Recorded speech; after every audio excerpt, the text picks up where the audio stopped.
The bar smelled of smoke and spilled beer, the kind of place where worn-out men came to forget the weight of their lives. Ethan sat alone at a corner table, his hands rough from work, his shirt damp with sweat after a long shift. His drink was cheap, watered down, but it was all he could afford. He didn't care for the taste anyway, he only cared about the quiet. But peace never lasted long here. At the other end of the bar, a group of young executives laughed, their expensive watches glinting under the dim lights. They were loud, drunk, careless, the kind of men who had never worried about bills or scraped together coins for groceries. One of them noticed Ethan. He nudged his friend, grinning. "Look at you," he called out across the room, his voice dripping with mockery. "A failure. Sitting here like life already beat you." The others chuckled, some turning in their seats to join in the fun. Ethan didn't respond. He just lowered his gaze, fingers tightening around the glass. He'd heard words like that before, sometimes whispered behind his back, sometimes said straight to his face. They never stopped stinging, but he'd learned not to fight back. Silence, he believed, was its own kind of strength. But the executives didn't stop. "Bet he doesn't even have a job," one sneered. "Or a family. Probably just another washed-up loser." Ethan exhaled slowly, forcing himself to stay still. If only they knew. If only they understood the weight he carried. The nights he stayed awake counting dollars, the mornings he packed his daughter's lunch with notes of encouragement, the years of holding a family together after his wife's illness took her away. They saw only the surface, never the truth. The door creaked open then, and the energy of the room shifted. A man in a tailored suit stepped inside, his presence immediately commanding attention. Michael Grant, CEO of a fast-rising company, was well known in the city. He ordered a drink with a calm confidence that made the bartender snap to attention. His eyes swept the room, settling for a moment on the group of executives, then shifting to Ethan. Ethan rose to leave, pulling his wallet from his pocket to place a few crumpled bills on the counter. As he moved, something slipped, a small, worn photograph fluttering to the floor. He didn't notice. Michael bent to pick it up. It was a picture of Ethan, smiling faintly, with a young girl, no more than 8, clinging to his neck, her face lit with joy. Michael straightened, calling out, "Hey, you dropped this." But Ethan was already at the door, his jacket pulled tight against the cold. He walked out without a glance back, disappearing into the night. Michael stared at the photo in his hand. The laughter of the executives behind him rang hollow now, grating against his thoughts. He looked again at the image, the little girl's smile, Ethan's tired eyes, the love captured in that frozen moment. For reasons he couldn't explain, it stirred something deep inside him. He slid the photo into his jacket pocket and sat in silence, the weight of it pressing against him. The executives kept laughing, tossing insults about the failure who had left. But Michael wasn't listening anymore. For the first time in years, he felt a tug of memory, his own father, long gone, and the nights they had shared when life was hard but love was enough. He glanced once more at the door where Ethan had disappeared. Something told him this wasn't the last time their paths would cross. Michael couldn't shake the face from the photograph. All night, he had stared at it, at the young girl's bright smile and the weary pride in Ethan's eyes. By morning, the executive's laughter from the bar felt like a bitter echo he couldn't ignore. That afternoon, he returned to the bar. The bartender was wiping down the counter when Michael walked in. "You know that man from last night?" Michael asked. The bartender looked up, his expression softening. "Ethan, yeah, I know him. What's his story?" The bartender set the cloth aside, leaning against the counter. "Good man. Works construction during the day, drives deliveries at night. Wife passed away a couple years back, cancer. Left him with his little girl. He doesn't talk much, but you can tell she's his world." Michael absorbed the words, the weight of them pressing into his chest. So that was the truth behind the silence. Not failure, sacrifice. Does he ever talk about himself? Michael asked carefully. The bartender shook his head. Not really, but you see it in the way he carries himself. Tired, yeah, but not broken. He's one of the good ones. Later that day, Michael found himself driving by a construction site on the edge of town. Men in helmets moved about, shouting instructions over the noise of machinery. And there was Ethan, hauling bricks, sweat soaking through his shirt, face etched with exhaustion. Michael parked, staying out of sight, and watched. Ethan moved with a rhythm born not of strength, but of necessity. He looked like a man with no choice but to keep going.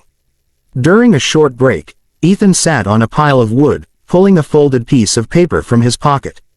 Michael squinted. It was a note, creased and worn. Ethan slipped it into a small lunchbox before a little girl ran up to him, her backpack bouncing. She opened the box, finding the note. Her smile lit up the dusty sight as she hugged him tightly. Michael's throat tightened. That was love, quiet, persistent, unyielding. But what struck him most happened moments later. A younger worker, no older than 20, made a mistake while moving equipment. The supervisor stormed over, shouting, shoving him hard. "Do it right or get out." The supervisor barked. The young man stammered an apology, fear flashing in his eyes. Before Michael could react, Ethan was there, standing between them.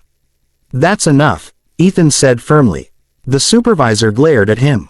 "Stay out of it, Walker, or you'll be the one out of a job." Ethan didn't back down. His voice was steady, calm, unshaken. "He's learning. Give him a chance." The moment hung in the air, tense, before the supervisor finally muttered a curse and walked away. The young man's shoulders sagged with relief. Michael whispered under his breath, almost to himself. "He's no failure." For the first time in years, Michael felt the sting of humility. He had measured success in numbers, deals, and profits. Yet here was a man, mocked as nothing, standing tall with more strength than half the boardrooms he knew. Michael drove away that evening with Ethan's image burned into his mind. The tired father, the gentle protector, the man the world refused to see. Something told him he wasn't just an observer anymore. This wasn't over. Their stories had only begun to intertwine. The bar had been just a passing moment, but Michael couldn't let it go. He had spent years building companies, closing deals, winning every negotiation placed in front of him. Yet the image of Ethan, silent under mockery, walking out with shoulders heavy but unbroken, haunted him more than any business rivalry ever had. A week later, Michael found himself standing outside the same grocery store near the construction site. He didn't plan it, or at least that's what he told himself. He just wanted to see the man again. And then there he was, Ethan, tired as ever, his daughter clinging to his hand as they stood in line at the register. The cashier read out the total. Ethan slid his card once. Declined. Again. Declined. His daughter's eyes darted up at him, wide and questioning. Ethan's jaw tightened. He began removing items one by one. The fruit, the bread, even the eggs, until only a gallon of milk sat on the counter. "Daddy," his daughter whispered, "can we still get milk?" His throat worked, but no words came. Before Ethan could answer, Michael stepped forward. "I've got it," he said, sliding his own card. Ethan froze, his pride flaring. "I don't need your charity." Michael's gaze was steady, calm. "This isn't charity, it's respect." For a long moment, Ethan said nothing. Then, reluctantly, he allowed it. Outside, Michael handed the bags to him and hesitated.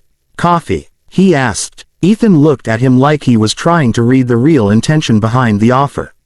Finally, he gave a slow nod. At the small cafe on the corner, they sat across from each other. Ethan was quiet at first, sipping his drink, eyes downcast. But eventually, words slipped free. 2 jobs, bills that never stop, nights without sleep. But he gestured toward the door, where his daughter waited with a book. "She thinks I'm a hero. That's the only thing keeping me standing." Michael leaned in. "That photo I found, you and her. It stayed with me." Ethan gave a tired smile. "She's my whole life. My wife was an architect. She had dreams, big ones. Affordable homes. Places for people like us. I kept her sketches, added my own. Crazy, right?" From his bag, he pulled out a worn sketchbook.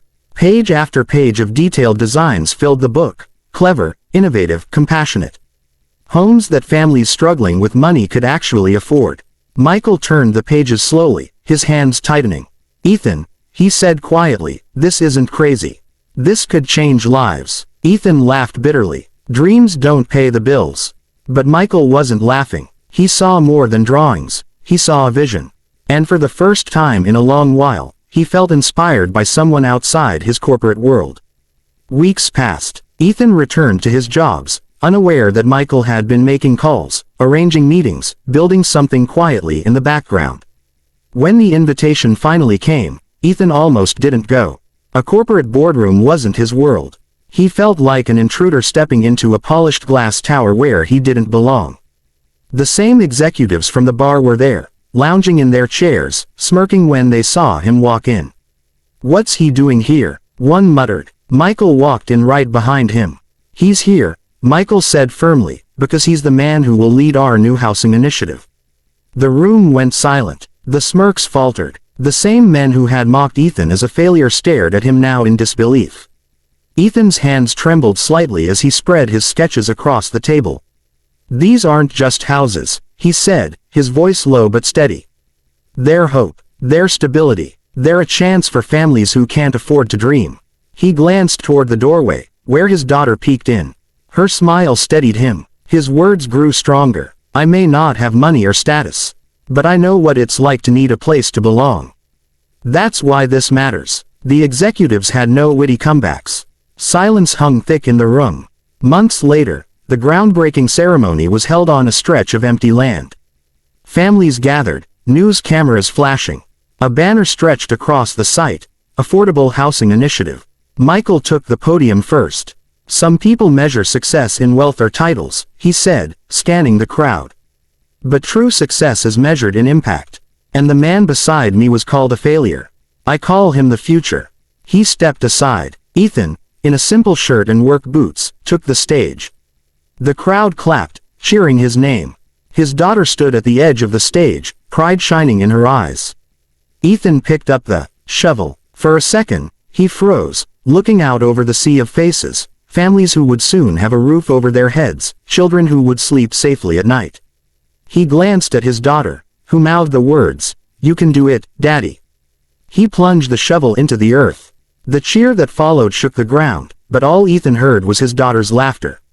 The executives who had once mocked him stood off to the side, their smugness gone, replaced by something they'd never admit: shame. Ethan didn't look at them. He didn't need to. He knelt to his daughter, lifting her into his arms. "We made it," he whispered. The cameras caught the moment, but the real victory wasn't in the headlines. It was in the quiet dignity of a man who never gave up, who proved that love and resilience could build something greater than wealth ever could. For the first time in years, Ethan allowed himself to believe he was never a failure. He had always been enough.